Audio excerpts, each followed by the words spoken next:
welcome to my Facebook Live Hair Nerds Takeover. Just wanted to show you guys my house. Welcome, come on in. We're going to have an awesome evening tonight talking about work and life and how to balance it all. So this is my humble abode. And just want to welcome you guys. So thank you so much for being here, for taking the time to join us tonight. I'm forever grateful to the hair nerds. I've got my family here, my kiddos, the hubs. My sister is the videographer extraordinaire. And just want to say a huge shout out to the hair nerds. They're amazing. If you're not following them, you should be on Instagram and on Facebook, and just eternally grateful for you guys tuning in tonight. My name is Brooke Evans, and I am a woman who wears very many, many hats. That's kind of what we're talking about tonight. I am a mom, and a wife, and a sister, and a daughter, and a friend, and on top of all of that, I am a licensed professional. I work behind the chair at Forma Collective Salon here in Denver, Colorado. I've been in the industry for 18 years, which is crazy, but 18 years. And on top of all of that, I am a national educator with LOreal Professional. I love this industry with my whole soul. It is a driving force that I never even knew that I had. I grew up in this industry. My mom is a hairdresser, and she's one of my biggest inspirations. After 40 years of being in the industry, she still cares about educating herself. We have like little hair parties at her house where we talk about hair color and different techniques that she can do, and she's just the jam. She helps me out quite a bit. Like I said before, I love this industry and I have a calling to this industry. So figuring out how to balance a family life and a work life sometimes can be a challenge, and I know a lot of you out there that are hairdressers probably face the same sorts of challenges as hairdressers wanting to do more and give back and all of the things that we do with hair. So today I'm just going to talk to you guys a little bit about my journey and where I come from and how it all somehow fits together in this crazy mess we call life. I started out, like I said, growing up in the industry, and my mom always was like, who's going to take over the family business? And all of us girls were like, no, gross, I'm not going to do hair. Why would I want to do hair? So my passion growing up was art. I loved drawing and painting and pastels, everything that had to do with art and music. I was like super duper into. So when I graduated high school by the skin of my teeth, because playing was a little bit more important at that time, I didn't want to go to college. My mom actually asked me, so what do you think about college? And I was like, I think I'd probably become an alcoholic. So she was like, well, let's revisit that another time. But really what I should have said is I want to go to art school, because that's really what I wanted to do. Even though we grew up in like a middle class, awesome family, we had a really good life, art school was super expensive, and really like, how do you survive as an artist was kind of the vibe situation there. So I continued working at a restaurant that I was working at, and I started assistant managing that restaurant, and I had some friends that were in the hair industry, and those friends that were in the hairdressing industry were making really good money. And I was like, well, I mean, I can do hair. Like, I've been doing my friend's hair. I can do hair. I can go to hair school. I can do hair, and then I can pay for going to art school out of my own pocket. So I went to hair school. And when I got into hair school, I just completely fell in love. I had no idea the different aspects that there were to doing hair, the math, the science, chemistry, all of the different things. I loved it, and it really sparked my interest, and then it really fed my creativity as well. So I got out of hair school and was blessed enough to get an apprenticeship at one of the top salons in Denver at the time, Planet Laboratories in Cherry Creek, and I mentored under Cameron Letterman and Charlie Price. So with that, I was really exposed to all of the different things that our industry has to offer. Editorial work. We did fashion shows sometimes like twice a week. I got to experience Naha photo shoots. I got to experience stage work. I got to experience everything that doing hair had to offer. And I was like, wait, what? This is amazing. So I even got to go do Fashion Week in New York, like as an apprentice. That was mind-blowing. It was the craziest thing.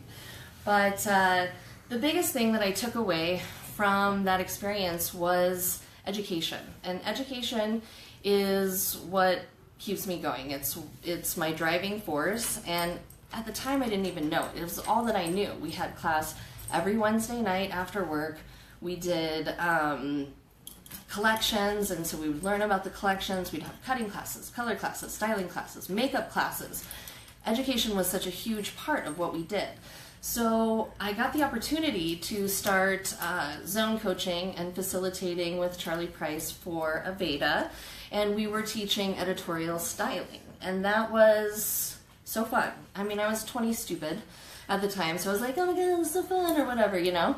So I started doing those sorts of classes, and Cameron and Charlie saw something in me that at 20 stupid I didn't see within myself, and they at that point had asked me to go through the professional program with Aveda and become the in-salon color coach at Planet Labs. And of course I was like, yeah, cool, this will be fun.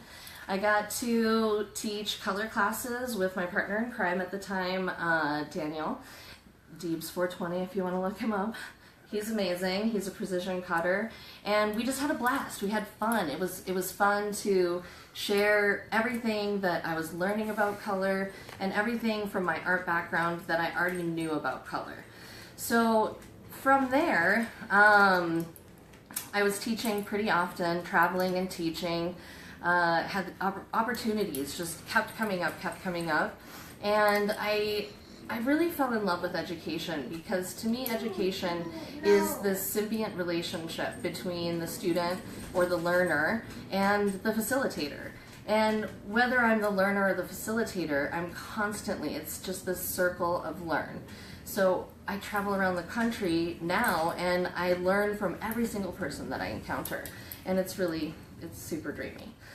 So cut to moving salons. I'm not like a salon hopper, but Cameron and Charlie decided to sell Planet Labs. I ended up leaving, and then got pregnant by surprise with my little Jetty.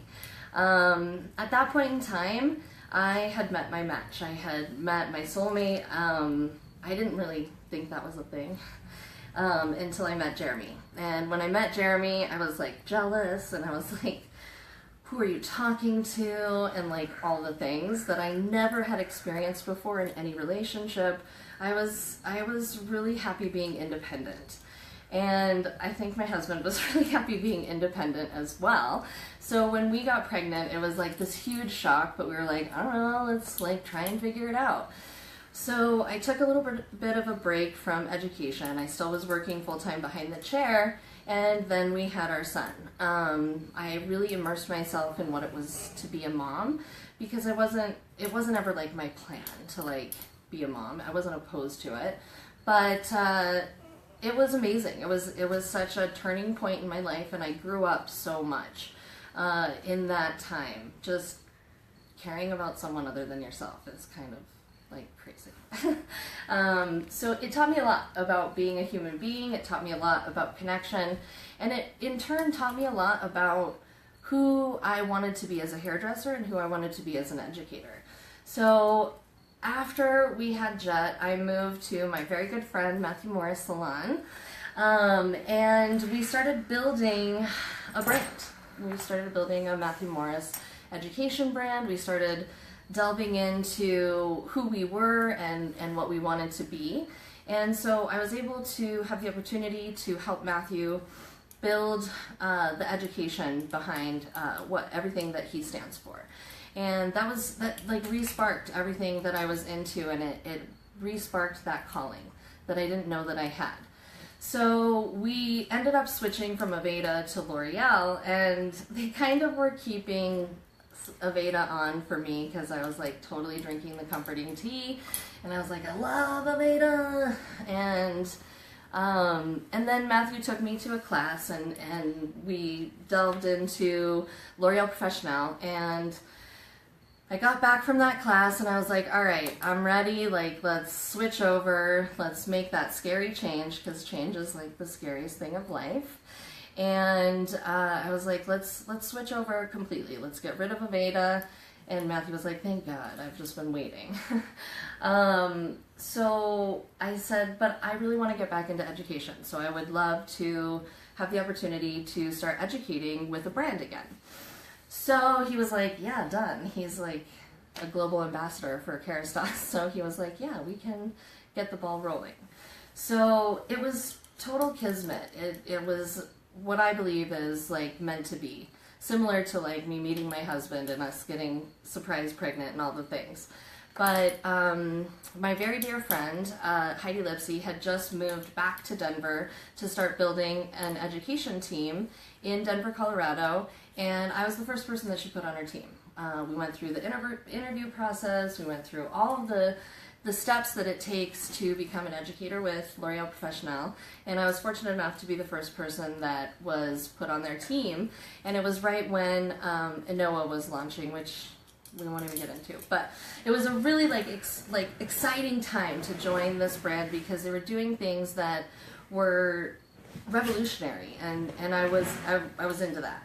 So I've been with L'Oreal Professional for almost 8 years now, and I now am a national color and balayage artist with them. I travel the country. I teach 2 to 3 times a month, and then I'll also delve into teaching locally here and there as well. And it's a lot, and oftentimes people ask me, how do you do all of that? And I ask myself the same question a lot, but because we were doing this live, I really have thought very, very deeply about this subject, and I've come to the conclusion that there's a few things that help this process along. And one of those things is finding your tribe of people that support you, that challenge you, that make you want to be better, but also that help you when you need help. And that's real life right there. So I have found my tribe.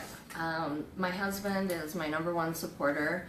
He takes on a lot when I'm traveling, and he has a very hardworking job as well. He's an amazing dad. He's an amazing partner. He is my #1 cheerleader. He helps around the house. Like, everything is 50-50, and I literally could not ask for a better partner in life and a better best friend. So I love you, Jer Bear. Oh, teary.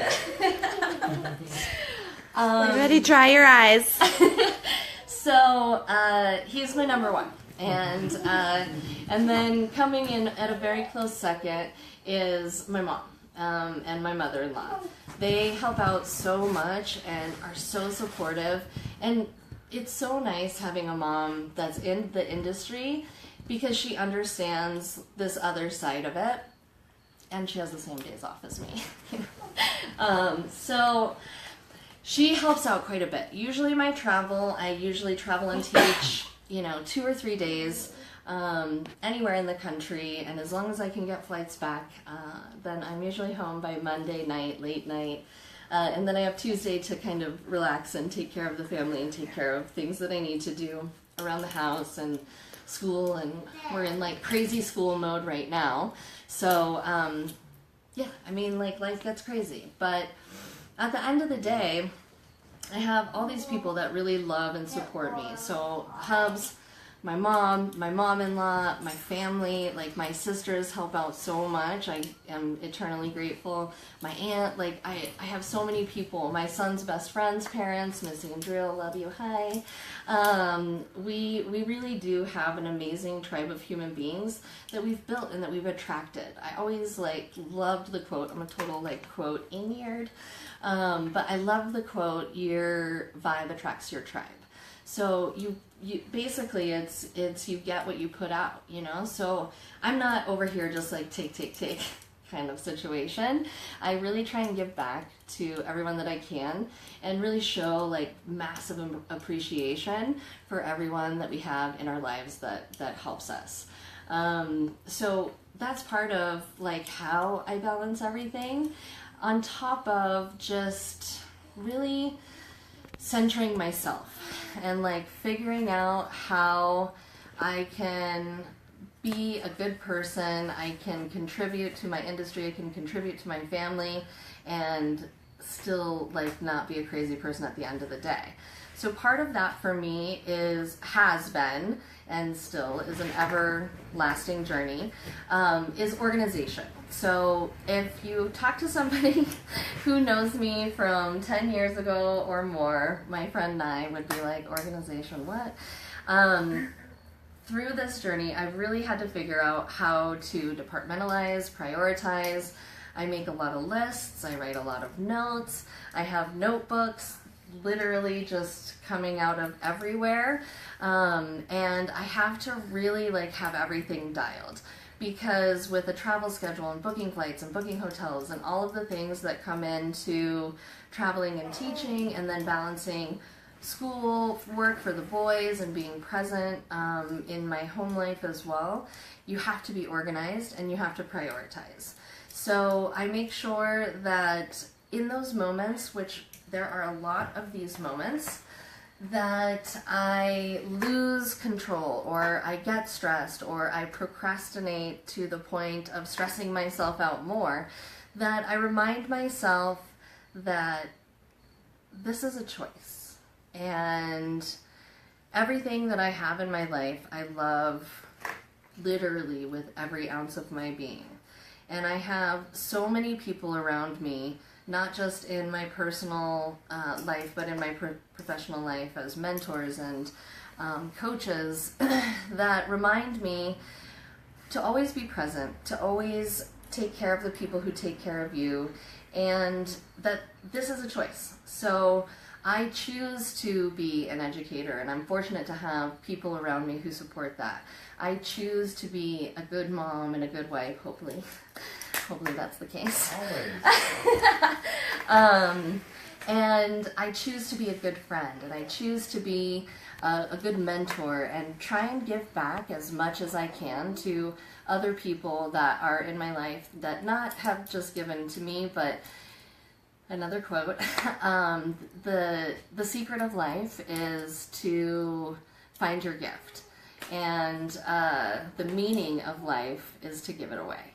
So bringing it back to like having this calling, like I was called to be a mom, I was called to be a wife, I've somehow been called to share knowledge, and what a blessing and an opportunity and experience to have. So I watch a lot of inspirational videos, not just when I'm feeling low, but when I need to just like pick up the energy. So one of my favorite videos, I can't even remember the name of it, but in the video, they talk about how when you're doing what you love, but it becomes an obligation. So I don't ever want my home life or my work life or my teaching life to become an obligation.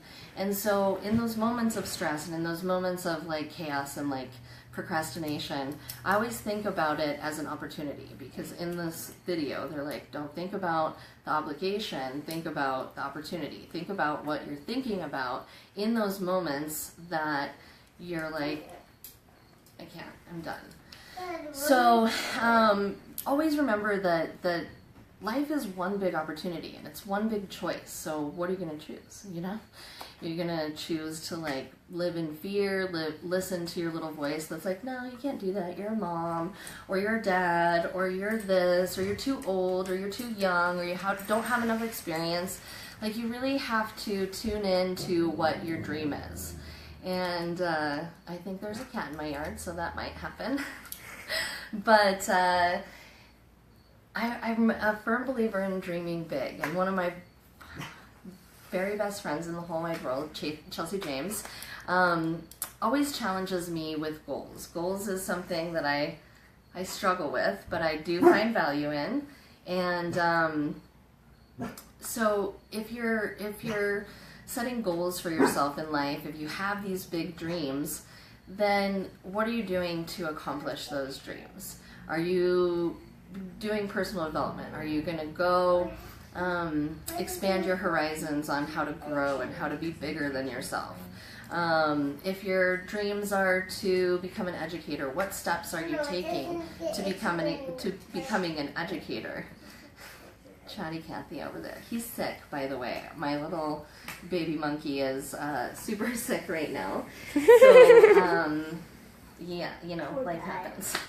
But what goals are you setting for yourself to achieve your dreams? I always have been a person, again, with my notebooks, that I write all these things down and I have all these ideas and these big things, but I didn't really like attach them to a goal or attach them to an end result. And so with Chels and a few other people in my life, they're like, what are you doing about it? So my gift to you would be to just, you know, reach out to me. Like, I'm an open door. And really just think about what it is that you want out of this life. What is your focus? And it doesn't have to be absolute.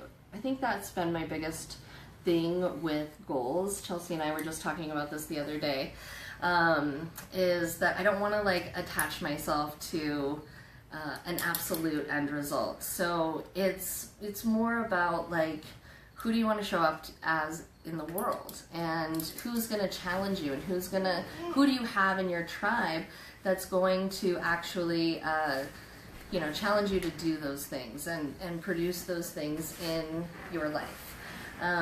So yeah, those are kind of the things that drive me and that keep me going, that I'm excited about. I'm eternally grateful to the Hair Nerds for this opportunity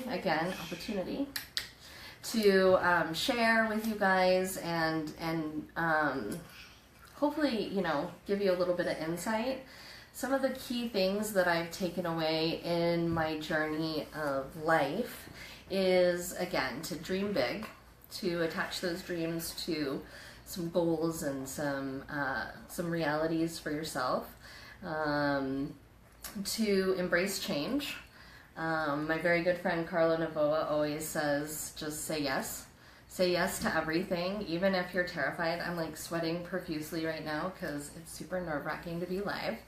But you just say yes, because it gets to the point where you crave that feeling of nervousness. You crave that feeling of like I like feeling weird. I like feeling nervous. I like sweating profusely. I don't. It's fine. But you know, really think about those things. Watch motivational videos. Whatever it is that like feeds your soul, do that. For me, I love like going up to the mountains with the family. We're super into snowboarding, and in the summertime, the mountains are just dreamy here in Denver, Colorado. If you haven't visited, you should. Call me. But you can work, you can have whatever it is that you want in this life with hard work, drive, and an amazing tribe behind you. So again, thank you so much for tuning in, and please, please, please reach out with any questions, comments. I'll be taking a look at those all week and sharing on different pages as well. So thank you so much. We'll see you guys soon.